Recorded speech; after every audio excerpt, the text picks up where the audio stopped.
Hello and welcome to the Naked Parent Podcast. My name is Chad Ratliff. I'm your host. I'm also a father of 5 kids within 6 years of age and 2 with special needs.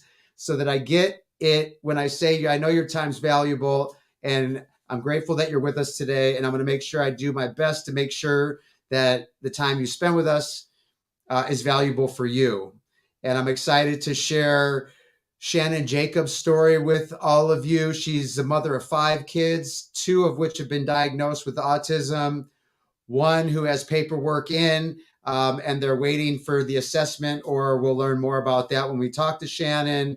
And I love it. She says, although the kids aren't biologically hers, that they're her babies. Um, and that just warms my heart. Welcome to the show, Shannon. Hi, thank you. Thanks for being with us. So, can you tell us the ages of your 5 kids? I've got 5, 6, 8, 15, 17.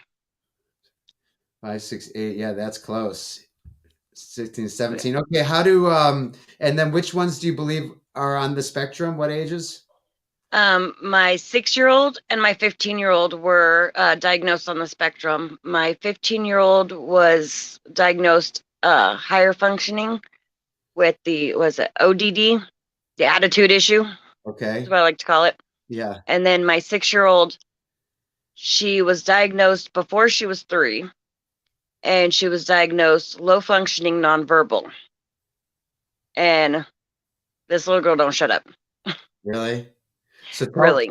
tell me about that, because my son's nonverbal, and that's not how I would describe him. So, tell us what nonverbal that doesn't shut up means.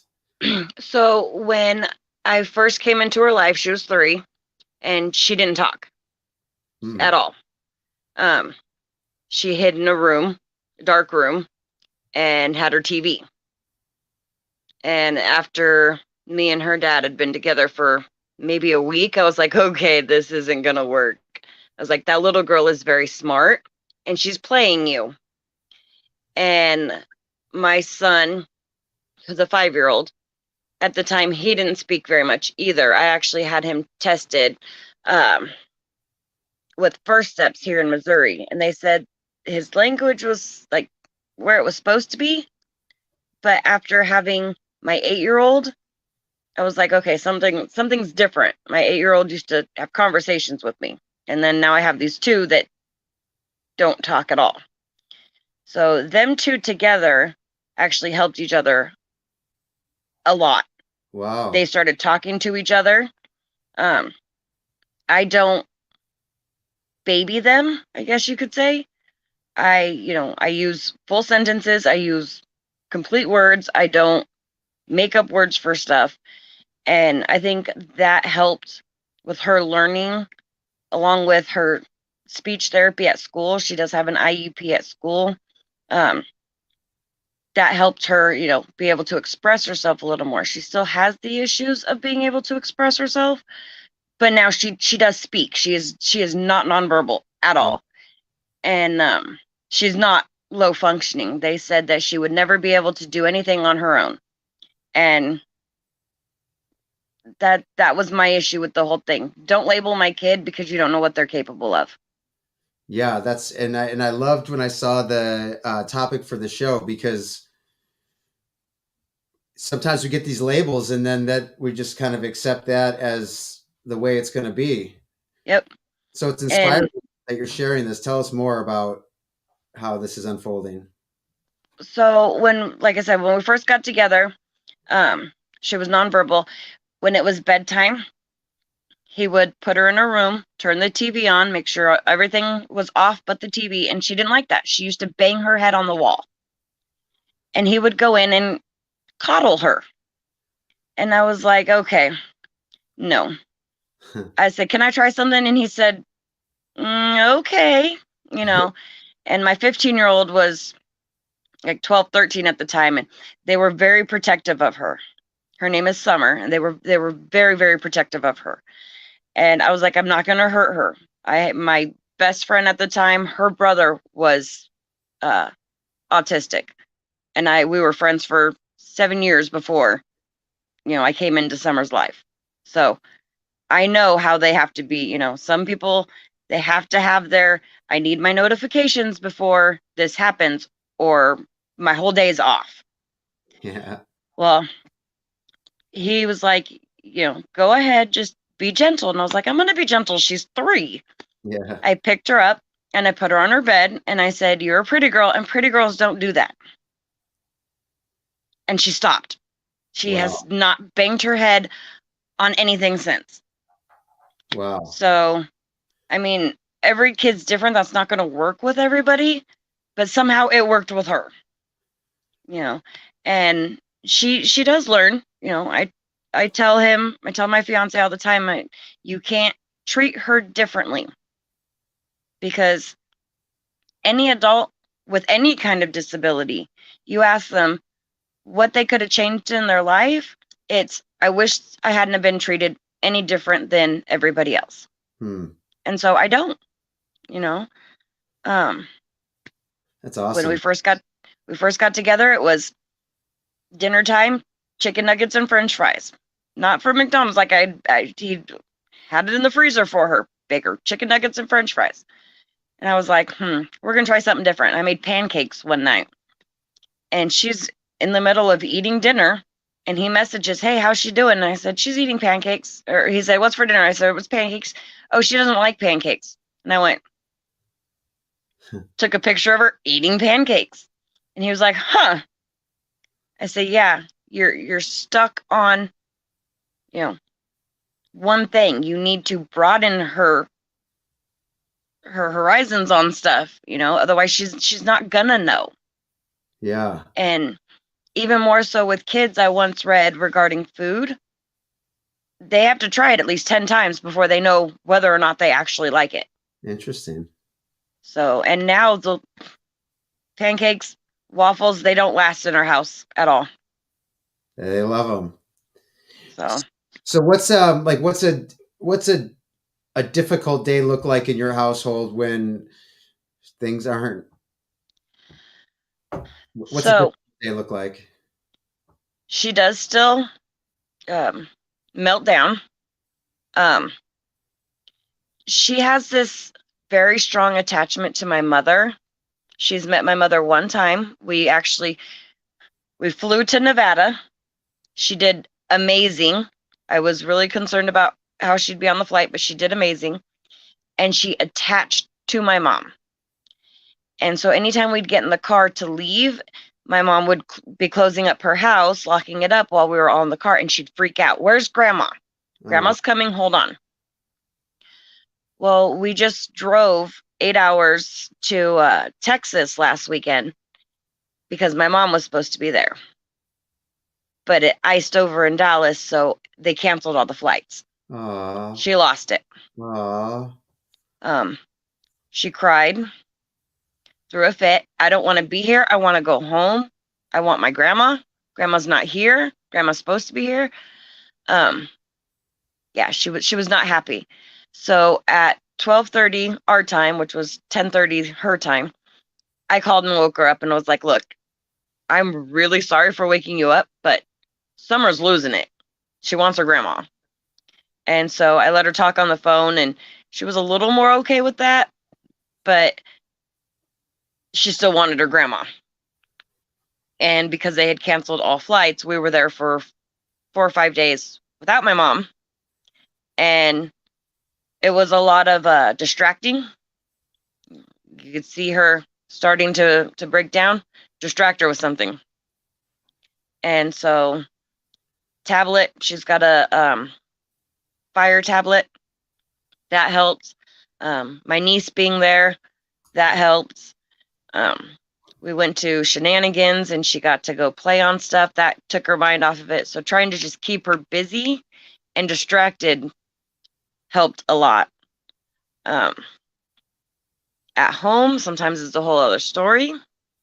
You gotta just, okay, if you're gonna scream and you're gonna throw a fit, you have a bed, you have a door.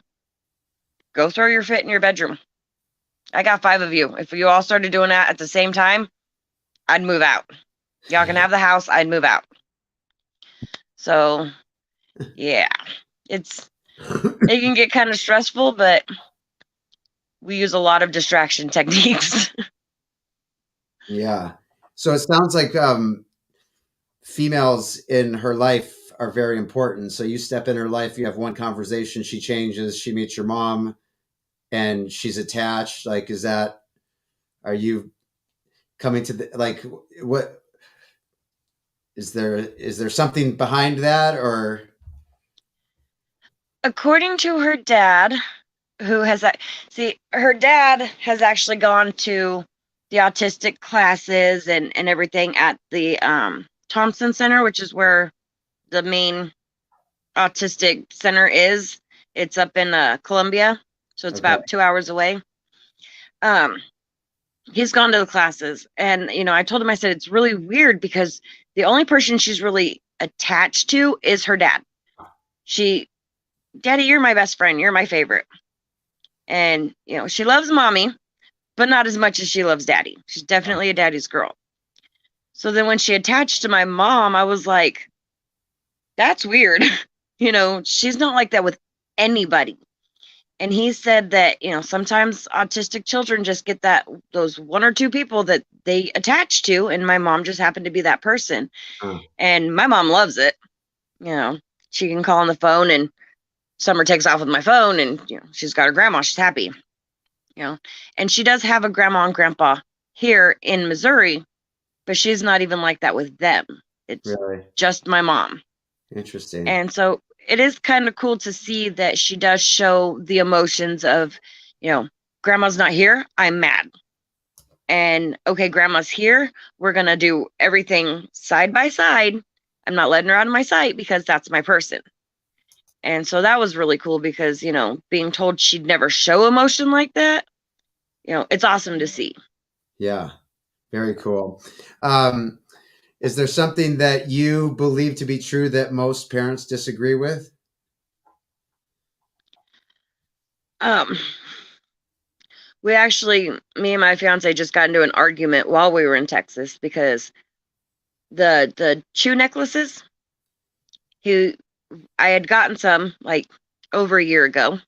She used them and then just stopped using them. And he says, "Oh, it's because she lost them." I'm like, "I have one on my desk. I can't find it right now because my desk's a mess, but I have one. She's got stuff." And so while we were in Texas and she was upset that grandma wasn't there, I guess my oldest daughter walked into her biting herself. Hmm. And I did not know that. I did not see this. So Carl, my fiance, daddy, was like, "We need to find her something to chew on." And I'm like, "No, we don't. You're taking her back a few steps. She stopped using them and hasn't been biting anything." Well, I went to my oldest daughter and got her opinion because I love my fiance dearly, but he coddles her. So I got my oldest daughter's opinion and I was like, "Does she need this?" And she said, "Yeah, she was actually biting herself." And I said, "Okay, let's go to Walmart." And we went to Walmart. I took Summer with us and I let her pick something that she wanted that was safe for her to chew on. It was a teething thing out of the baby section. And that helped her a lot. I was like, "Okay, you're right. It does help." But at the same time, if we were home and she didn't have that, I don't think that I would have gone out of my way. I would have tried to teach her, you don't need this, because there are so many other coping mechanisms that she could use other than biting. Because just because she's biting on something, again, it shows if she doesn't have that, she's going to bite herself or somebody else, and we don't need that.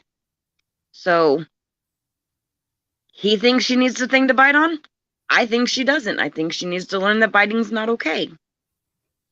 So that's something we argue about. I get the, occasional needing to bite, but not the constant needing to bite. Um, I think that how we go about it, we're definitely different. We did get into an argument um, because I wasn't listening to him. I listened to my oldest daughter instead. And I said, "That's because you were told she'd never get this far, and she is this far. We've gone 10 steps forward, and I don't need you helping her go 6 steps back. I'm not gonna let you do it. There's so much potential in her. And if you are stuck on the she can't, then she never will. So I think that's my big thing. Don't get stuck on that they can't. Because if you're stuck on that, then they never will. Ever. Because you're not giving them that chance. I hear you. I hear you. I appreciate you sharing that. So how do you 5 kids with typical needs is crazy. So when you got 5 kids, typical needs, unique needs, how do you take care of you? How do you get through those hard days? My oldest is definitely helpful. We work from home, but we're not always in the house. So my 2 oldest will help out. Cynthia is the one that was diagnosed high functioning, the ODD, and she has to have more of an incentive to do things as opposed to my oldest. Her name is Autumn, and she knows, okay, mom and dad are busy. This needs to be done. The kids need to be fed. Here's your food.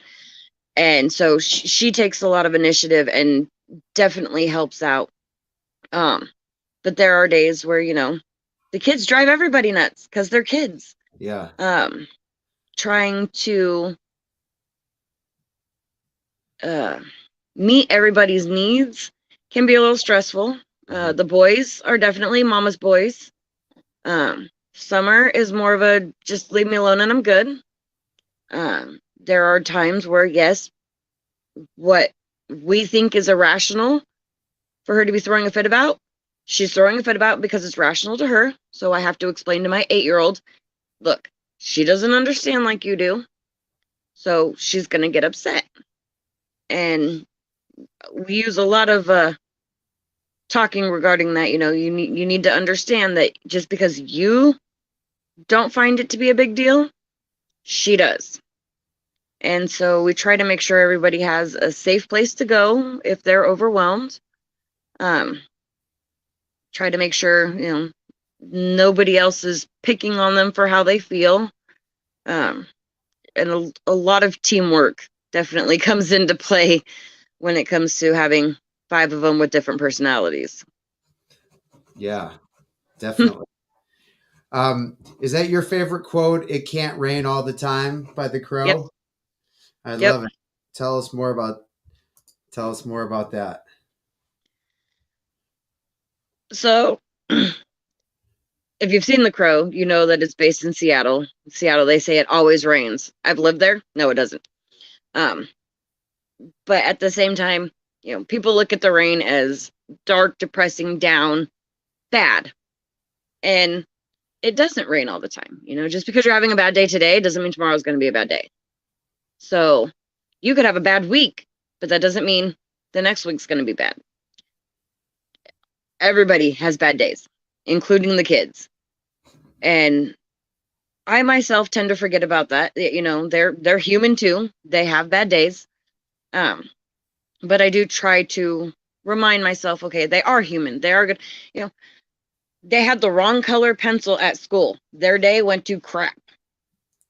And, I may not be able to fix it because it's done and over with, but I can try to show them that, okay, tomorrow you can have, the pencil that you want. My 8-year-old, I just bought mechanical pencils to help him with his homework, and he wanted the red one, which was pink, to do for homework at school. And last night he goes, can I have a pencil to do, at school? And I said, okay, which color do you want? And he said, the pink one. And I said, okay, that's, fine with me. He goes, no, that's the one we use for home. I'll take the blue one. So, okay. So now he's got a pencil for school and a pencil for home, and they're 2 different colors, and I'm not going to take that away because I don't want his day to go to crap. So, it's definitely crazy trying to make sure it's not raining on everybody. But, if it rains on somebody, tomorrow it might be sunny on them. Yeah, that's true. You never know. Sorry. I was gonna say, you never know how much of a bad day you can actually give a child until you give them the wrong color of something, the wrong cup, the wrong pencil, the wrong shirt. Yeah, definitely a Yeah. rainy day. So true. So we do like a little a kind of a speed round question to get some more of your thoughts and answers. So like kind of one word to one sentence answers. Are you up for it? Oh, okay. Want to try it? Yeah, I mean you can say whatever you want, obviously, but um, all right. So what's the best advice you have received? Received? Yes. Like regarding the kids? Sure. Or parenting or yeah. Oh God, you put me on the spot. I can't even think. Um, Or you could say pass on that one. yeah, let's pass on that one. Share a personal habit that contributes to your success.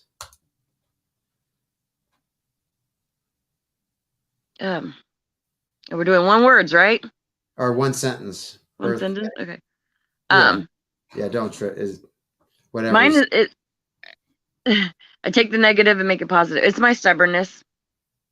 I don't give up. I like that. Do you have a top resource or recommendation to share with other parents? Um, the resources that we use Easter seals. I don't know where you're from. I don't know if they have that, but here in Missouri we do have Easter seals. Tell us more about And what is that? um, she has a worker that will come out and talk to her and interact with her, and he reports obviously back to the department to see what kind of things that could help us.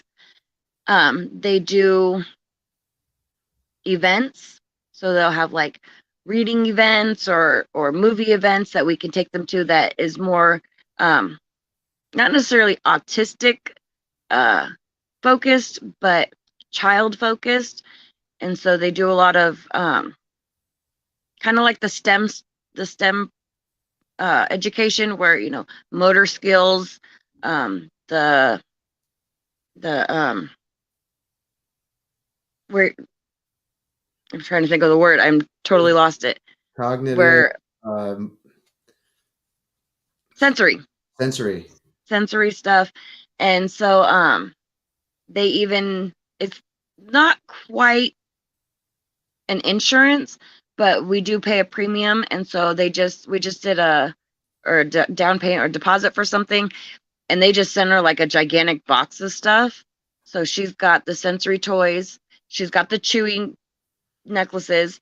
They sent her one of the swings that she can sit in, and that it's great but sucks at the same time because it benefits all the littles from this 5, 6, and 8-year-old. It benefits them all, but it was for her, so it's trying to explain to them that's hers. I understand, so that we try to get them to take turns.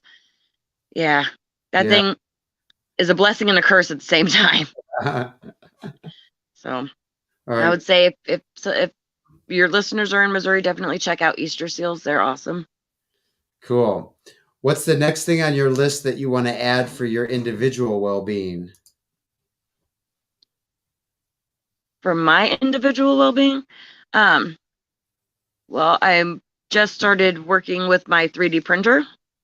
Oh, So trying to get um, the silk-like plastic that is very touchy and temperamental, just like my children, getting that to work properly.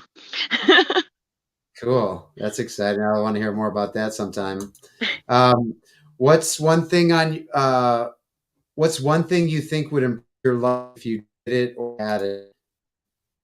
I'm sorry, say that one more time. One thing you think would improve your life if you did it or had it?